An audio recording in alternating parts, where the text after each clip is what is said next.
Hey guys, this is Darren, K6WMD. This is my ham call sign. Welcome to Eccentric Science. I'm going to show you how to test a 3500Z tube used for ham radio amplifiers, capable of putting out big power. So first thing I'm going to do is show you how to look at the pins and how to know which pin is what. If you look at the bottom pins right here, you'll see there are 3 pins together. Actually, 2 pins close together. These 2 are close together. This guy's all by himself way up at the top with lots of room. So the way you count them is 1, 2, 3, 4, 5. Pins 1 and 5 are your filament at 5 volts, about 14 amps. That's about 70 watts. So very important to keep it right at 5 volts. Don't want to go over 5¼ volts. That's really bad for the tube. Anything less, you won't really get the results you want. So keep it right at about 5 volts, but you need a transformer capable of doing about 14 amps. They say 15, but I measured 14. As you can see, this big transformer right here, I got at a surplus place, puts out, a lot of amperage. But I have to run it at 102 volts from this variac right here. 102 volts into the primary will give me about 4.95, 4.98 volts on the output at, is capable of several hundred amps, but we will be doing about 14 amps through this tube on the filament, pins 1 and 5. Now, pins 2, 3, and 4 are your grid, and then of course on the top is your plate where the positive DC source goes. And what we're going to do is we've got one set up right now. Now right now I've got the filament hooked up on the 2 pins, and it's, if you look at this meter right here, I've got about as close to 5 volts as I can and monitoring the voltage. What's really cool, check this out. I'm going to put an amp meter on the filament wire and we're going to measure this. Let's see, 14.1 amps. That's quite a bit of amperage right here.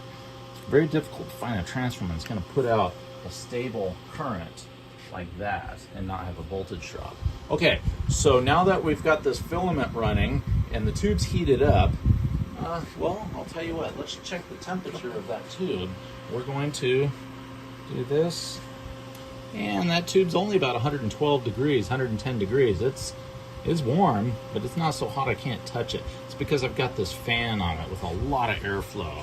On any amplifier, you're going to want a lot of airflow on the tube to keep them as cool as possible, so that way they're prolonged.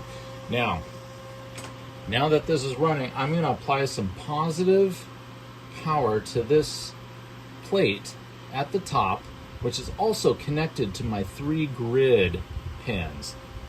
This plate and the 3 grid pins are all connected together. Right here with these 2 meters, the one on the right is going to show the voltage of my positive on top, and this one is going to show my current from plate down to the cathode. So a good reading tube will show, once you get up to about 38 volts DC, you have about 400 milliamps. This is an amps setting, not milliamps, so it'll be 0.400 would be 400 milliamps. That's a good test. I mean, that's a good reading for a healthy tube. What we're going to do is we're going to go to this variac right here. I'm going to turn it down, turn it on, and we're going to crank it up very slowly. Look at this meter right here. We're at about 26 volts applied to the plate right here and to the grid. If you look right here, we're doing about 265 milliamps. Now, as I turn this up, I'm going to slowly increase, and you can watch that right there. I'm going to slowly increase the voltage up to about 38. We're at about 32. Look at my amp meter right here. We're doing about 343 milliamps. Back to the voltmeter, 33, 34. I'm going to go up to about 38.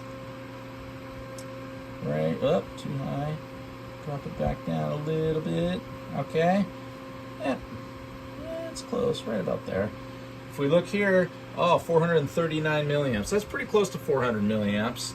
That means that this tube is healthy, so it will work.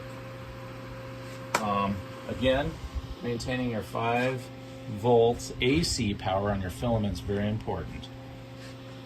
that concludes our test of testing a 3500Z tube.